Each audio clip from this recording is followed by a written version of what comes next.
A look of absolute horror is in Harry's face as he looks over to see that his son Harrier is being dominated by a daddy. Harrier, get away from it, step back! Squints his eyes as best he can, hand shaking. He's going to take a shot. Oh, fuck, can I stop him? Because we're in initiative, I'm like, I'm hesitant to let you, but you are right next to him. I think if you can give me, because this is going to have to be super quick reactions. Alright, go on. I think you're going to need to get a agility and unarmed, because this is an attempt to physically stop. Like, you're going to grab his wrist and just stay his hand is the attempt here, and it's difficulty 2. So 2 6 and belows. If you can manage that, then you've managed to get in there, but otherwise Harry's taking the shot. 18 and a 14. The dice did not listen to my call today. Yeah. Victor goes, stop, and reaches a hand out as Harry pulls the trigger. Harry, unlike you guys, can actually aim his gun. Yes. Holy shit. And believe it or not, he needed 12 or below, so Harry's actually hit, and he's taken a shot at the daddy that is fighting against Harrier. You hear, like, the fizz as the bolt shoots out of the laser, and another crack and sizzle as it hits the body of this daddy. It reels back, as does Harrier at the same time. And you can see that this thing has been immediately vaporized. That one-shotted it. Damn. I look back and I'm like, oh, never mind. Dust falls to the floor, as does Harrier. And Harry goes, Harrier, get your ass up here. We gotta get out of here. The daddies are on top of us. Sorry. Yes, Fucking hell. I know. Well, that brings us back around to the start of initiative order again. So, Shuttlecock, that's you locked in combat currently. Okay, I want to grab it. If it's like locked my buzzsaw blade, I want to use my pincer arm to just grab its head and try and pull it off. I like it. Yikes. Because like it's kind of like we're both sort of locked there and immobilized, so I'm just gonna swing around my other arm and just grab it and like go for a pull. Oh, that's a great visual where it's just like, you've many limbs, I've many limbs. This is what this limb does. Yeah, that's what I was thinking. Unfortunately, I still need to get below a 6. Yes. We're going to call it difficulty 1 because, again, you're in melee range, melee combat. As said, you're locked. Yeah. Its focus, as much as you can tell, is entirely in kind of like stopping that blade because it thinks that's the threat. Well, there you go. I got 2 successes. So It worked. With it locked in place, your little, like, handling pincer, let's say, that's not the right term. I'm trying to think of what the right it's like term a would be. pincer manipulator arm. Manipulator. That's it, manipulator. Your little manipulator arm unlocks from position, mechanically slides forward, and then just closes around this thing's head. Not even with a huge amount of speed, it just closes around its head. And juice erupts. Percy, you're close enough that some of the juice is on you. Oh no, you got daddy juice all over you. The juice is loose. God. Yes. Oh, Jesus. So anyway, I pulled this thing's head off. Yes, and you have a manipulator full of daddy head and goo. Oh dear. No, I can't. I just can't. I can't. 2 out of 3 of your enemies are now dead. And let's see, that brings us back around to Victor, who has just finished putting together Tomahawk. Looks up and sees that the fight is most of the way done. Okay, I'm ready. What is left? There is one left, the one that got into melee range with Percy and has him locked with his spanner right now. How far away am I? You said it was like you said I fashioned a tomahawk. Right? Yes, you are probably, with you having moved 15 feet in and it's 100 feet field, yeah, it's probably about 20 feet at least between you and where the actual melee is taking place at this point. But it is downhill again. You'd have a similar kind of circumstance. You didn't necessarily see it, but yeah, Percy's running down the hill and then struggling to stop. Like, momentum is in your favor, but in that respect, if you want to get down there. Nah, I'm gonna go towards Harrier and see how he's, because I guess I should have a med pack on. So. Yep, you're equipped for that. You've got a stim pack and a first aid kit, so broken limbs and general healing, all covered. All right, I'm gonna go check on Harrier. Okie doke. So Harrier he's kind of on his arse, and as you like hurriedly stumble your way down the hill, it's kind of like a running jog to get down there at this pace. He's kind of dusted himself off a bit, but you can see that he's wincing in pain, and where he's tried to dust his left arm a bit with his right hand, that's where he's stopped and is just like looking at it as you approach, and he looks up and goes, "Oh, thank God, did you see that shot that took?" Yeah, it was pretty fucking awesome, I'm not gonna lie. Oh, I almost stopped him. I'm sure you were lots of help. Oh, bloody hell, it stings. Those things, it got me a bit. Okay, let's take a look at it. So I guess I'll take a look, see how bad it is, and then apply my first aid kit. You apply, let's see, because it was established in the first story that you guys don't know what ghouls are necessarily. And whilst you have quickly come to terms with the way that these people look, when you have a look at this guy, I'm just checking your medicine skill. Okay, let's say we've got a difficulty 2 intelligence medicine check then. So give me 2d20. Yeah. Aiming below 13. I will give you something for 1 success here, but we're aiming for 2 if you want to truly know what's happening. Sure.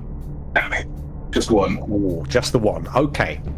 So, not being familiar with ghoul physiology, you're slightly taken aback as you look closer at his arms and the places where the daddy got him. And you can't see that there's blood escaping. You can't, you can see the wounds, but you can't see what you would typically look at and go, oh, that's what I will sew up or anything.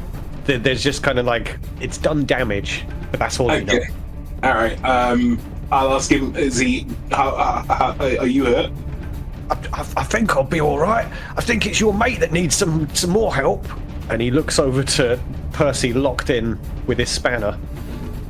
And I think that's as much as I'm going to let you do on that turn. Fine. We go back to Percy. Right, so I'm still engaged with this thing. You are, and its limb is sliding down the spanner. It's almost at the end, so this locked-in combat moment you've got is about to end. Is it possible for me to continue holding the wrench up while it's grazing down it and pull my gun out and get off a close-range shot into its face? Yes, but Can I attempt this? Yeah, I think I'm going to call it difficulty 2 because you're effectively doing 2 things at the same time, where if it was a melee attack that close, then it would just be difficulty 1. Yeah. I'm just checking, because you have got Action Boy, and I'm trying to think. It says if you spend AP to make an additional major action, you do not suffer increased skill test difficulty for your second action. So, I think with that in mind, thematically, one action here is that you are holding you're using your strength and your melee to hold the position, and then the second action is pulling the gun and taking a pot shot. We're going to need a one-liner off of you as well. Not thinking. The pressure. Let's quickly do a difficulty 1 melee strength check to see if you hold it in position. Okie dokie. So critical success on that. I have critical I have 1 success, yeah. Ooh, and almost a critical failure at the same time. That would have been interesting. Okay, but a critical success means that you've really done this well. So more than just holding it back, you actually managed to take a deep breath, muscle up a bit, and pull leverage back so that you are now pushing it backwards. And pushing it, like, it's still flailing about with other limbs, a couple of them attached to the ground, but you're getting it far enough away from you that its chances of getting a stray slash on you or something have been massively reduced. So it's now fully at arm's length, and let's get a... again, it's still going to be difficulty 2 because this thing's skinny in many respects, and even its chubby Swiss roll body is moving about quite a lot. So difficulty 2, small guns and perception. Alas, this is more difficult, so 6 and below for these ones. Damn. Ooh. Well, there's a critical failure. Balance is restored. Yeah. You reach down to your holster with your free hand, you pull it up, pull the gun out, put it forward and get it almost into position, and as much as it's fully at arm's reach, you moved your gun hand just a bit too close, and one of the flailing limbs manages to hit the barrel of the gun, knock your aim a bit, and you completely miss when you pull the trigger. Okay, So, moving on. Still not in combat. Yep. We will move on from you and on to, memory serves, it was Harry next. Was it Harrier? Harrier. Harrier Sorry. next. Harrier he's catching his breath, and having been cut up next to Victor, he scrambles to his feet and goes, I don't know about you, but I'm not ready to get in close to that thing. Best of luck to you and your mates. And you can see that the fight's gone out of him since he's taken some damage, and he goes piling up the hill towards his dad. That's fine. Can I instruct him before he goes off to just get clear of the beach entirely? Get back to maybe even go back to the house. I think we've got this one guy down, right? Okay, so it'd be like, get your family out of here or something. Yeah. Okay, so yeah, Harrier goes, don't you worry, mate, we're not going to muck about. Come on, Mum, come on, Dad. And by the time his turn ends, he's gotten to the crest of the hill. You can see he's got his hand on his dad's shoulder, pulling him up to his feet, and is trying to, like, continue the momentum, just like, we're moving, we're going. Alright, they're out of the way now. They are. And that brings us back around to the daddy that is in combat. It's going to press back against Percy. You can feel that as its efforts are redoubled and its wings sort of like go into hyperspeed, you can feel the pressure come back onto your melee arm as it presses back against you and closes in a little bit. And it takes an attack. Because you're in melee range, I'm going to say it's difficulty 1 for it to do, so it needs below 9. It manages to hit you.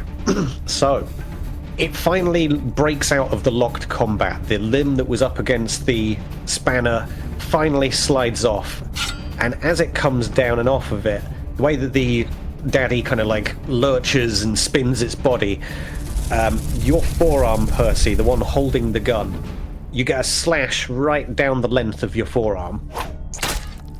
You take a nasty 5 damage. Whoa! Lacerates deep. These limbs, I mean, the limbs cut metal. So when it came to your flesh, from perception standpoint, Percy barely even felt it until moments afterwards. You felt the wetness on your arm before you did the pain of the cut, because it was so quick and these limbs are so sharp. But it does cause your melee arm to kind of drop down a bit. I'm literally half my health is gone at this point. Motherfucker just took half your health. Yep, I've only got max HP of 10. Yep. Wow. So let's bring it back around to Shuttlecock. You have the brains of the daddy in your hand, and its body has fallen away from you. In front of you, you can see, like, just maybe to your left a little bit, is where Percy's ended up and where that fight is taking place. So I think I do a quick test spin of my buzzsaw, see that it's still a little gunked up, and my hand is full of the remains of the daddy head. I don't want to call it that. Jesus Christ, don't say that. So yeah, given 2 of my limbs are currently in suboptimal position, and seeing Percy's predicament, I swing around my third limb and hover over and spray down the daddy with my flamer. Oh my god. Now, the nature of flamethrowers being what they are, I'm going to require a difficulty 2, and this is agility and energy weapons for this particular. Yeah, I got 8 for that. So 8. Yeah, slightly better for me, actually. 2 successes, you hit the daddy. 1 success, you hit Percy and the daddy. Hey, Let's wait, see what? happens? Well, there's the 1 success, it's fine. Hey. Okay, right. But 13 and a 4. Now, for the sake of mercy, Percy, you're a sharp man. You're very aware, and more than that, your adrenaline has just gone into hyperdrive because you've been injured. You become aware of the sound of like a lighting torch, like lighter sound behind you.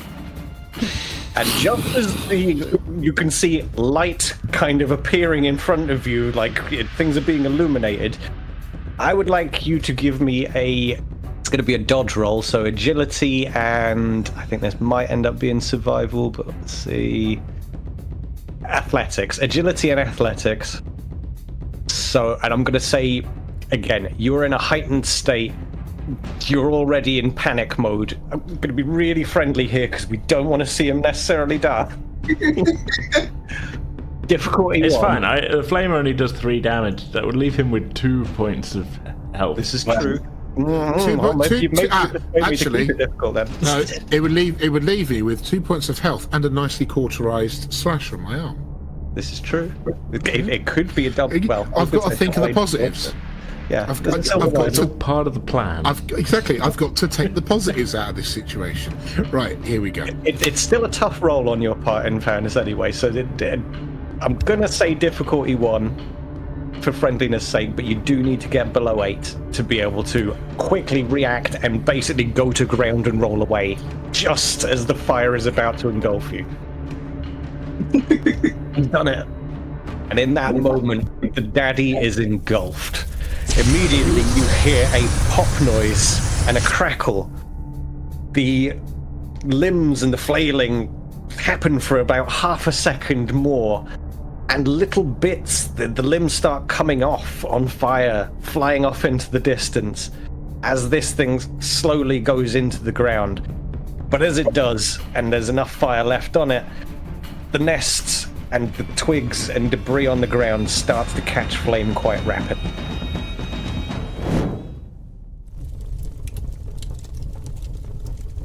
That's the end of the combat, so we will drop out of initiative order. We're back into chaos mode. There are little patches of fire. Victor is off to the side, having just been left by Harrier. Harrier and Harry are at the top of the divot. You can see that they're just kind of turning their backs on you guys and starting to make their way away from this. So a fire has literally started. Has it gone up? Did it go up like immediately? Or? Yes, there are small patches on the ground where very dry grass and the debris of everything, alongside the burning body of one of the daddies, is very clearly starting something, and it's rapidly moving. There are certain bits you can see where the grass is drier, where it's like almost little trails off into the distance, like, oh, right, that's not good because that's going to spread over there real quick. Very rapidly, this place is going to be an inferno. Okay, Shotgun, can you assess this and determine whether you put this out with your current fire extinguishing capability? I'll take a look, sir. So I will just assess the situation with my eyes looking all the directions, sort of see where the biggest concentration of water, fire is, and then sort of unexpectedly in front of you, like a compartment on my body pops open, and I want to say probably about 3 liters of just water just falls out of it onto the fire. It's like tease it. Yeah. Let's say the closest main body of the fire would be the body of the daddy itself. So yeah, you hover over that and dump the just like a lady's water breaking. It just falls out. That's the kind of splash effect we're getting. Yeah. And you get the bulk of that fire that was directly underneath you, but it had already, as said, spread out in a few directions. So now you're kind of there, like, you've done as much as you can, but it's not that much. Yeah, I'm not a miracle worker. Yeah, it's not that much. That's the limit. Just get the fuck out of here. I mean, you could just stamp out some of the little fires, surely. No. Description-wise, let me take it further then, because you're at the point where it's like, no, there's too many little patches. They're too separate, and it's in such a way that, like, you got finished doing one. That one that you left behind is 3 times the size. You finish that one, you go back. That one's set back on fire because the heat's still really high. It's gonna be out of control. Okay. Let's get the fuck out of here. Okay.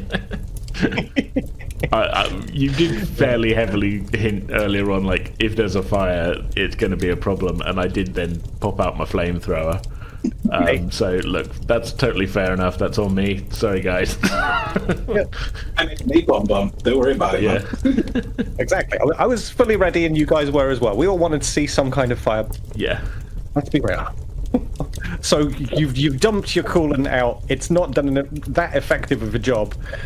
Percy is reeling still. So what's the next move? How are we dealing with the immediate issue here of both the fire and injury?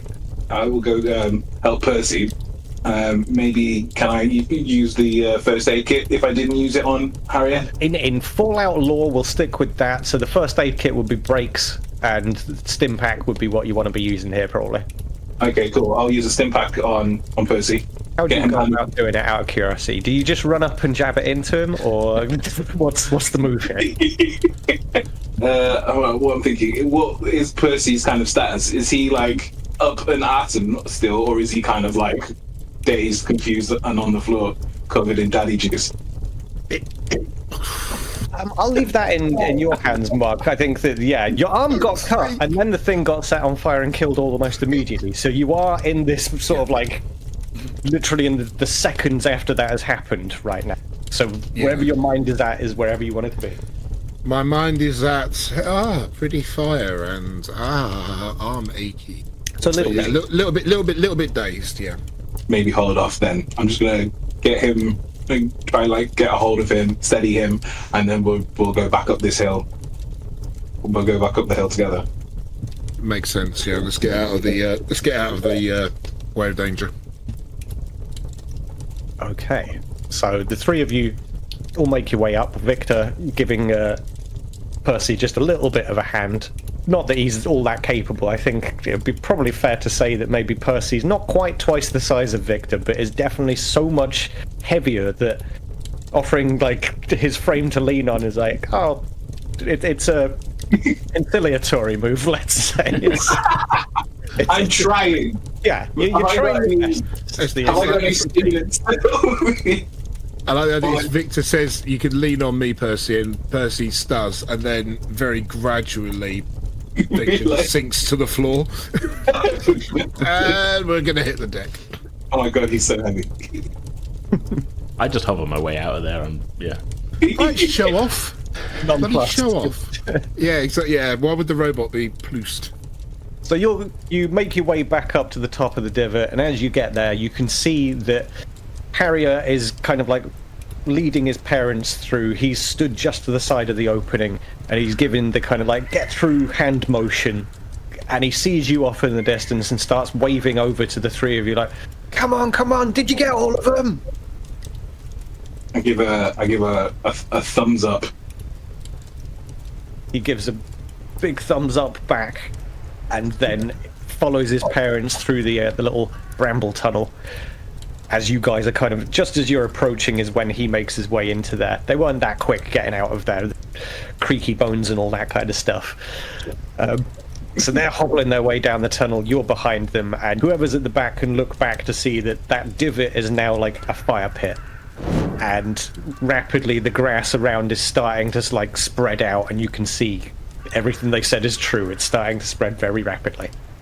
You keep going, and you get towards where the family's little hovel is, and they stop and catch their breath for a second and look towards the group, and they see Percy, and Harriet sees the big wound on your... Oh, Oh, you hurt yourself trying to help us. And she comes over with her hands out trying to mother you. Oh, I'm all right. It's just a flesh wound. But thank you, madam. Thank you. Hold on. I'm sure I've got some tissues in me bag. And she's got a big old, like, it's beyond handbag. A giant handbag, like. Yeah. So she's digging through it, trying to find her tissues. 1 minute, I know they're in here. At this point, I just pull out the stim pack and use that now. Sorry, madam, I'm quite all right. God, a bit of warning, Victor. Oof. It's no trouble, I promise. And as she's digging about in the bag, you look down at your arm, Percy, and you can see that, like, miraculously in that way, you haven't seen stim packs work too many times. There's not been that many calls to use what very few you had while you were down in the vault. So you are seeing the almost miraculous act of, like, your arm is pulling itself back together, the blood is staunching immediately, and the pain is rapidly wearing off, and you're just left with kind of like a blood-stained arm as she comes up with a handful of, like, fairly clean-looking tissue and puts it to her mouth and goes, "Oh, let me clean you up a bit." Oh. So thank you, madam. Yes, thank you. Oh. And Percy's just kind of sort of like smiling, but with his mouth closed, and he's gritting his teeth as he does it. It's like, yeah, great, thanks. Harry sees what's happening, and he also looks to where, because you're kind of looking, you've got your back to where you've just come from, but Harry's turned around, looking at you, seeing where you've just come. And he goes, "Oh, stop fussing over him, love. He's all right. We need to keep moving. Look at the smoke." And he points to the sky, and you can see that above the overgrowth there is a pillar of black smoke now coming up. And the smell of it is pervading the entire area. When it hits your nose, that's it. There's not another breath of fresh air in the local vicinity to be had. "Right, well, where's your boat? You said you come on a boat, didn't you? Like, we're all allowed on the boat. Let's go. And he just kind of starts running off, grabs Harriet by the shoulder, pulls her off to the side. "Harriet, come on, quick, everyone, show us to the boat. In fact, hang on a second, I need to get some of the stuff." And he goes inside of the hut real quick. And Harriet follows him and goes, "Oh no, we can't forget the china." You need your fucking china. Harriet's out there and he just goes, "Oh, just give them a minute, I promise. They're going to be quick. They've got all the bits and pieces ready to go. We have moved about quite a bit, but oh bloody hell, thank you so much, guys. I'm so glad we got it." It takes them seconds. You can hear thumping and bumping about, and they come staggering back out of the door, and you can see that the bag is bulging twice as much as it was before, and there's a little bit of rattle and clatter inside as, like, dishes are hitting against each other. "Right, I think we've got all the valuables. Right, boat, you point us in that direction, like back towards the beach, right?" All right, come on, let's go. Yep, follow Victor. They all start hurriedly heading down the path that you kind of got to. You mercifully, where you thought you might have had to, like, your mind's eye, you're like, "Oh god, I know the trip back, we're gonna have to get on hands and knees." You get to that point and it's clear and you could just pass straight through. You get out towards that sort of mounded sand dune where you found the family in the first place, and for the first time in 5 minutes or so you can breathe fresh air, or at least the smell of sea air, and you know that you're far enough away from fire at this point where it's like, right, we've gotten out of the brambles, we're on the other side of it, the sandbanks, we're not going to get caught in the fire. You've got a second. Do we want to just keep moving? Am I taking you to the boat at this point, or did you want to stop for anything? I think we'll probably keep moving. Yeah, everything I wanted to do revolved around us not burning that field out. I really wanted to pick up all of the like claws and stuff, but well. I apologise. That's fine. I've already got enough research specimens in our brand new family here. I mean, we have new. Victor, you're not alone, right? You're not talking to yourself. There are people around. Oh, my bad.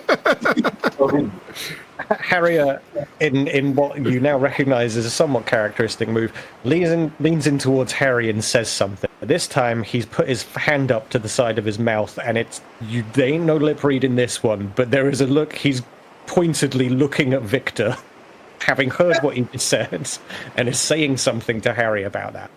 It was a joke. I was joking. I joke sometimes. Funny sense of humour. I can't say I've heard one like that before, researching on people and all that. But besides, I have enough research to do anyway right now. I've got a lot of projects on. Let's go, everybody. Right. Yeah. I think I can even... is that your boat over there? And he points out into the distance where on the water itself is the tugboat barge. On the beach itself, your little rowboat is still sat there.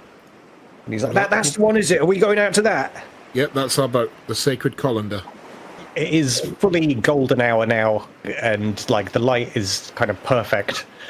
And you can see a glint on what is presumably a looking glass pointed in your direction. And then you can see like a little bit of black smoke come out of the smokestack on this thing, and it starts headed towards you just a little bit as you guys are making your way down to the rowboat. The rowboat is mercifully just about big enough to hold you all.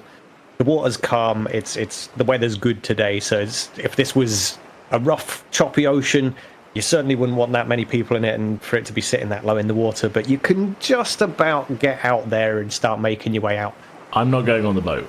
Yes, you can hover your way across the water. You can. No, I mean we're only a mile from the pier. I'm just going to go back the way true. I came. Yeah, fair. Like we could see the pier from here. Like it's. This is true. Does that mean the family could have seen the pier all this time?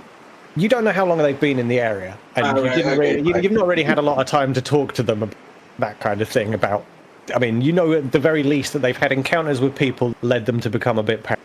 So there might be something more to them, but it's a story for another time, potentially.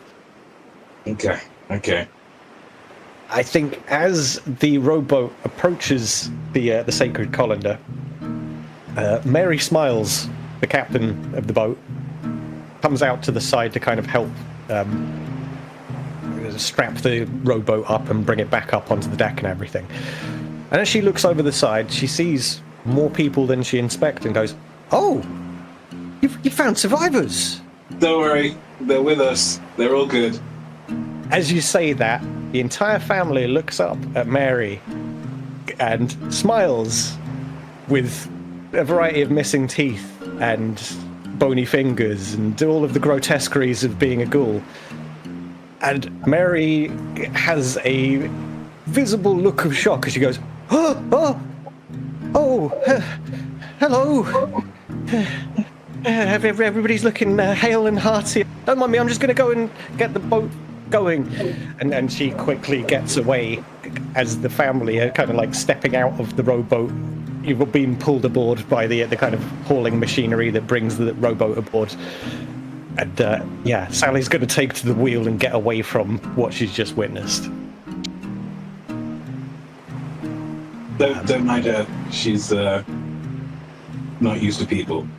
Oh yeah, I've heard stories about sailors. They get a bit funny about landlubbers like us. Yeah, that's what it is. Yes, some things never change. Too true. And with that, we'll have the boat make its way down the shoreline. I think Mr. Shuttlecock is out ahead of the boat. You're making consistent pace where this thing's got to do a big turning arc. It's a tugboat. It's slow. As Shuttlecock reaches the bottom of your home pier, you can see that there are people out in the shacks and what have you. They're doing the usual work. Some people are sort of like, they're just finishing up for the day for the most part. People are putting away watering cans, things that have allowed them to garden. The lookout, who initially saw what was going on, sees Shuttlecock approaching and waves you down because he's waiting at the bottom of the pier. He goes, "Oh, Jack Shuttlecock, what did you find?" A small family of disgusting, highly radioactive people who led us to a threat to the vault. The threat has now been dealt with, and the radioactive people are unfortunately being brought back here. Oh, what? People that are I didn't think anybody could survive radiation. That's interesting. But they're coming here and did everybody else is all right? Percy and Victor's okay, yeah? For now, but I'm sure the signs of radiation sickness will cut in shortly. They have had much close contact with this family. Anyway, I'm going to go talk to the overseer. Good day. Oh, well, I was going to do the same thing, but if you're going to go and let him know, I guess I'll go to the lookout and make sure everything's going all right with them. Yeah, off you go, Shuttlecock. Points you down the pier as he runs back down towards the Ferris wheel. I hadn't waited for his permission. I'd already started heading that way. I think that maybe the residents are well aware of Shuttlecock's slight attitude and like I only have respect for the overseer. Yeah, they'll say things like that to be like perfunctory and friendly, so to speak, but they're well aware that he's already left. Fine, good old Shuttlecock. He's a bit. What's the word I'm looking for? He's got a bit of a toff attitude about him, hasn't he? When he's talking to anyone in a lesser order than him, he's got very much a kind of like Lord of the Manor type thing going on, even though he is the machine of death. He's the master's best dog in that respect. You think that you need to talk to him? No, you tell me and I'll tell him. That kind of thing. Shuttlecock makes his way down the pier, and the sun is just cresting across the sea right now. And as you ride the elevator down to meet the overseer, that's as the boat is just kind of getting close to the pier. So you get to the bottom, speak to the overseer, doors open, you come in, and he looks up from his desk, one hand twirling his mustache on one side, the other hand just looking at a stack of papers. He looks up and, "Oh, Shuttlecock, you're back." Oh. Good day, sir. How are you feeling? All the better for seeing you back in one piece again, Shuttlecock. Would you like a cup of tea or something? Well, I'd hate to trouble you immediately after back, but yes, if you could pour one while you're giving me a quick rundown. Did it all go swimmingly? Of course, sir. Would you like a macaroon with that? Oh, how could I ever refuse? You do bake some lovely macaroons. Another panel on my body opens that has been like an easy bake oven, and some macaroons come out. I've had them with me the whole time. So I serve him up a tea and a macaroon. Well, sir, it was quite the adventure. There was a family of horrifically burned radioactive people who made us aware of a dire threat to the vault. We've dealt with that. I assumed you would want that dealt with, so that's now been dealt with. Unfortunately... You hear a sharp intake of breath as you finish that sentence. And as he looks up from his tea and he's got half a macaroon in his mouth, "People, did you understand that there were people up there?" Well, in the broadest sense of the word, sir, yes, they are horrifically changed by the radiation. Unfortunately, I was unable to convince Victor and Percy not to interact with them further, and I believe they're being brought back here. I would strongly recommend they not be let inside the vault, sir. Bringing you here, and he stuffs the rest of the macaroon into his mouth, and through a mostly full mouth, he says, "I need to get something to meet them. Quickly, get me my jacket." Yes, sir. It takes a big swig of tea to wash down pretty much an entire macaroon in one mouthful. And he's putting on his jacket, and he finds his cap nearby, puts it on, straightens up, looks in a mirror, tightens up, gives it almost the Picard maneuver kind of jacket tug. It's been a long time since we've had anybody. I wonder if they know what's going on up there. I must say, sir, I do not believe they are individuals of any particular distinction. Oh. And, well, if anything, decorum must be upheld. And, well, if they know anything, it could be of use, but irradiated, and he starts making his way out of the room. "Come on, Shuttlecock, we need to get to that elevator." "You're irradiated, just say," and he starts asking questions about the way they look and little things like that as you start riding the elevator. And as that's happening, the boat is docking, and a handful of people from the pier have all gathered to see, the boat's come back. This is the interesting event of the day, so everybody wants to know what's happened. They want to know what's gone on. And they're waving you on. Mary is looking up from the cabin as you approach and doesn't smile. She just kind of like, you see a head shake left and right. And as the boat comes in alongside the pier, who's doing what in reaction to this? There are 4 or 5 people peering over the edge. The family are gathered around the bag and are arranging things. So they're not looking up. They're not as obvious as, like, the immediate reaction isn't going to happen yet. But what's everybody else doing is, as the boat comes in, a rope ladder is being sort of thrown down in this moment so that you can make your way up. I might just let the family know to be prepared for some astonished looks. Okay. Harry turns to you and goes, I know we're a bit funny looking, but it's just the way of things now, innit? In fairness, you're the funny ones to us.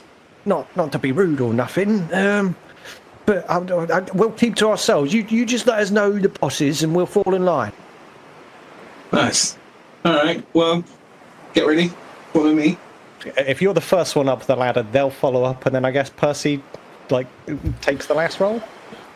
Yeah, so I'll follow them up, basically just making sure the boat is stable and moored up, and then I'll follow them up. Also checking for leaks as we go, because, with a name like the Sacred Colander, you need to check.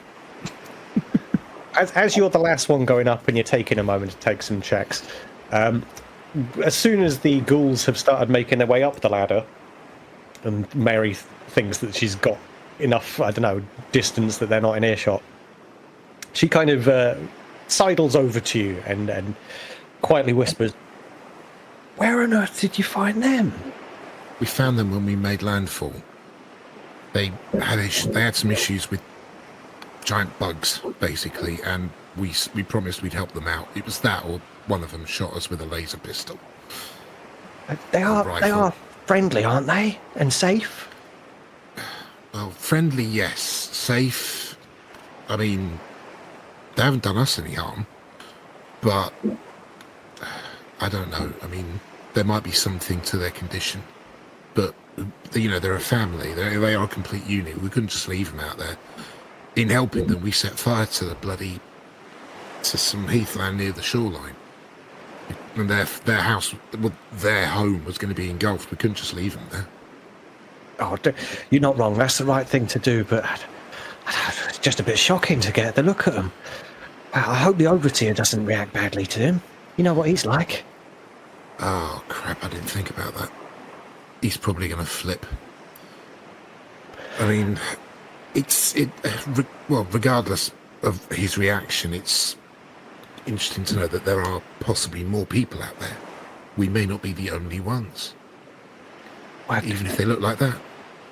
There's got to be more people. You're right, we can't be the only ones, and we can't give up hope. And if that's who's out there, then we're going to have to learn to adapt. We're all in this together, right? And she smiles at you. Exactly. All in this together. And you never know. They might know of other settlements, other groups. So I suppose we'll just have to see what happens. And as you're finishing that thought, you can hear the creaking whirring as the metal shutters that contain the elevator open up, and the elevator you can hear it moving up. It's a familiar sound. So on the pier itself, Victor, who has just climbed over the railing and is helping the family over, you've got the elevator opening behind you with the sight of the overseer in his full, not quite full regalia, but you can see he's put a bit of effort into his appearance. And behind him, as ever, dutifully hovering, Shuttlecock, as they exit the elevator and start headed towards your direction. I want to put in that the jacket I gave him, because he's a port man, he's probably got a couple. I think I gave him the one that I know has a little bit of radiation padding in it. Because while I might not have mentioned it to Victor and Percy throughout the day, because, I don't care about them. I only care about the Overseer. I was very concerned by the obviously irradiated appearance of the family. So I look over at the family and I go, "Look lively, this is the governor." Oh, and Harry stiffens up and does his best, sort of like what he assumes is like a military salute. It's very Dad's Army-ish kind of like. And I do a quick exhale, and then I brave up and turn around to greet the Overseer. Ah, Overseer! Ah, Victor.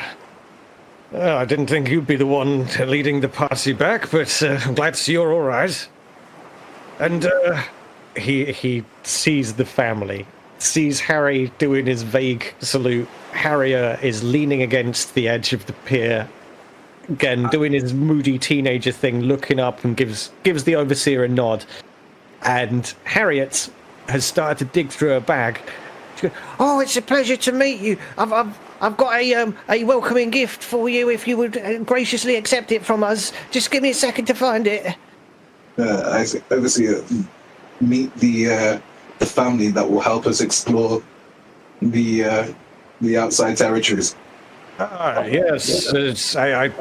Shuttlecock here was just telling me that assisted this family with their time of need against some insects, I understand. Well, I can see, and he looks out into the distance where you've come from. I think I can see the results of your work on the horizon. Quite dark and might even... I think I can smell some bit of ash on the wind. I would not recommend breathing too much of that in, sir. Well, we won't be up here for long, Shuttlecock. Never you mind. And he looks at the family. It's yes, pleasure to meet you all. Glad that there's survivors up here, people keeping the home fires alive. And Harry goes, "Oh yes, pleasure to meet you as well, sir. My name's Harry Pendragon." And he holds out his hand. The Overseer winces and gulps and holds out his hand. Yes, it's a pleasure to meet you, Mr. Pendragon, was it? And after the handshake is finished, you see him look at his hand and do the kind of I want to wipe it, but I also don't want to be rude. Decorum insists. This is diplomatic. There's stuff in the book about this. Don't mention it. We'll get Shuttlecock to disinfect the hand as soon as we're out of sight. But my character just got a massive shit-eating grin on his face right now. And we'll say, as that interaction has taken place, Percy's made his way up as well and has joined things. And the Overseer acknowledges him and goes, "Oh, Percy, I'm glad to see you made it through all right. The arm's looking a little bit rough there. Did we come out of this unscathed?" Well, yes, Overseer. Apart from the scratch, which is healing up, all accounted for. The boat held out. Mary's fine. As you can see, Victor and Shuttlecock are both fine. In fact, Shuttlecock was... I know he's only Mr. Handy, but he did pretty much save my life earlier. So it won't mean much to you, but thank you, Shuttlecock. I appreciate it. I don't respond. The Overseer does, though, and says, "Oh, well, that's fine work, Shuttlecock. I've often called you a lifesaver many a time, haven't I? That's very kind of you to say, sir.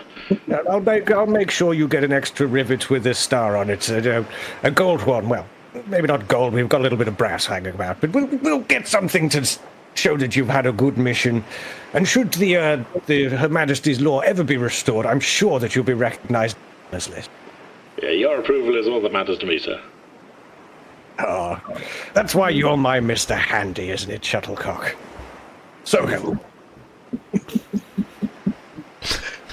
I look over at Harry and his family, and I ask them if they would like to stay with us. Then I will set them up in one of the shacks. Just say the word, and I guess I'm going to go sort them out with a place to stay.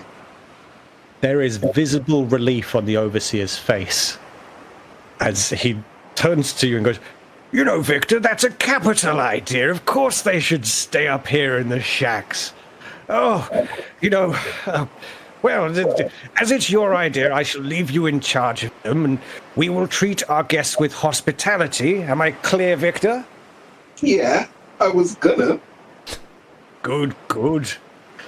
And well, yes, welcome to the family.